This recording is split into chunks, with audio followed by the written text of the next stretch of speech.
Bonjour, je suis Belkacem, consultant anti-crise spécialisé dans le développement commercial et le neuromarketing. Dans cette vidéo, je vais vous révéler les secrets de comment devenir star dans son métier.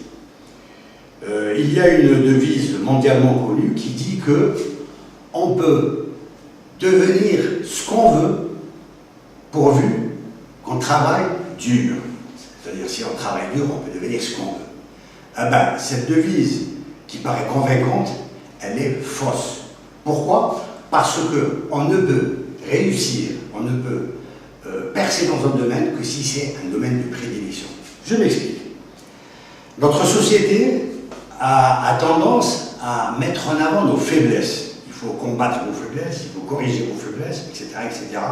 Et moralité, on perd un temps fou et une énergie énorme.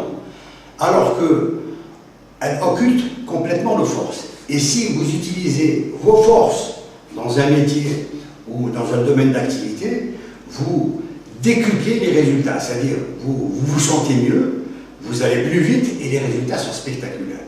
Donc, il faut utiliser les forces au lieu des faiblesses dans un domaine ou dans un métier. Et vice-versa. D'ailleurs, si vous vous sentez mal à l'aise dans un domaine, ça veut dire que c'est un domaine qui fait appel à vos faiblesses. Moralité, vous êtes démotivé, vous avez des mauvais rapports avec les gens et les résultats sont insuffisants. Démonstration. Il y a la formule pour réussir, il faut du talent. Alors, je vous arrête tout de suite. Quand on dit talent, très souvent, on a l'impression que c'est un don inné. Il n'y a que quelques-uns qui les ont. Alors, je vais démystifier. Le talent, on peut aussi l'appeler une aptitude ou une compétence. Alors, vous allez me dire, c'est quoi une aptitude ou une compétence? Une aptitude et une compétence, c'est ce que vous savez faire mieux que les autres. Si vous savez faire des pâtisseries mieux que les autres, faites pâtissier. Si vous savez travailler le bois mieux que les autres, faites menuisier. Donc voilà. Donc le talent, c'est une aptitude et une compétence, on va l'appeler tact.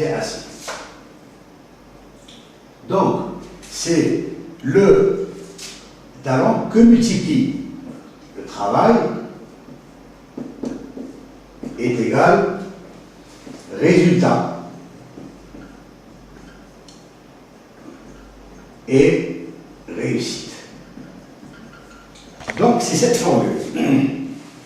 Et pour la rendre plus pratique, plus compréhensible, on va utiliser une échelle de mesure de 0 à 5 pour évaluer chaque élément de cette formule.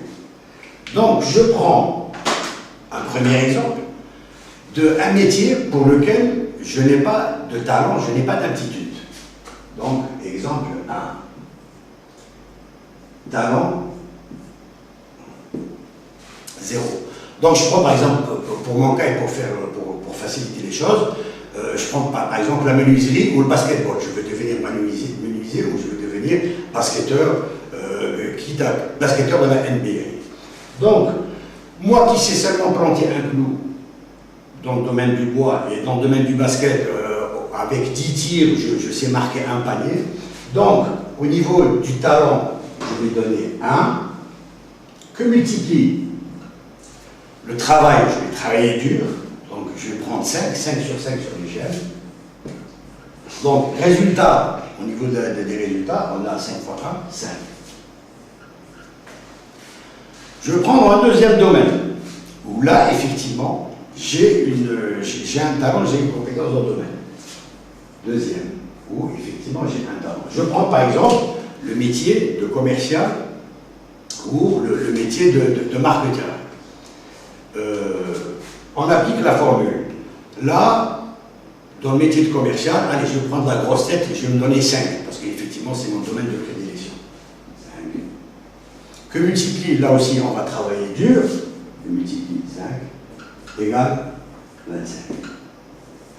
Voilà, le résultat est éloquent.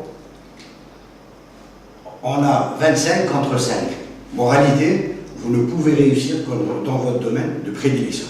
Alors, conclusion, ça veut dire 3 choses. Une chose, ça veut dire que si vous faites le métier qui vous passionne, vous allez exploser les compteurs. 2, si vous végétez dans un métier, ça veut dire que vous persistez dans vos faiblesses. Donc il y aura 2 cas de figure, où vous vous résignez, et à mon avis, ce n'est pas la solution, ou alors il faut changer de métier. Et troisièmement, ne me faites pas dire ce que je n'ai pas dit. Si on travaille dur, effectivement, on peut exercer un métier. Par exemple, en travaillant dur dans la menuiserie ou dans le basketball, je peux devenir un menuisier ou un basketteur, mais ça sera un menuisier moyen, un basketteur moyen, et bye bye la fortune. Voilà, j'espère que cette formule vous a plu, en tout cas elle est vraie. Donc, j'attends vos commentaires, envoyez-moi vos commentaires et partagez cette vidéo avec vos proches et vos amis. Et je vous retrouve dans les prochaines vidéos. Salut et à bientôt.